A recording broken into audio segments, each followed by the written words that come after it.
Good morning, ma'am. Welcome to the SUA portal. My name is Rosemary Peel. May I know if you have any reservations? Good morning, yes I have. May I know your complete name, ma'am? I'm Mary Claire Dalahan.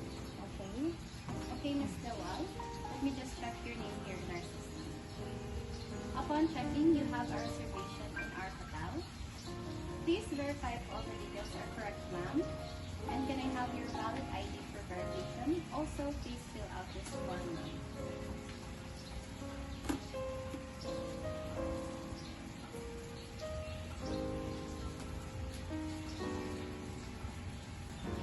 Before I proceed, ma'am, let me just inform you that as part of our policy, if you check out later than the supposed time, you will have a charge of 5% of the overall payment.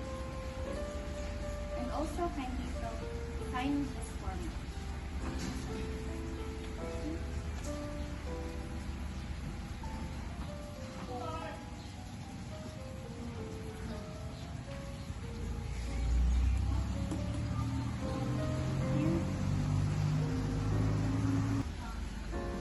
Okay, ma'am, thank you so much. Please enjoy your stay here.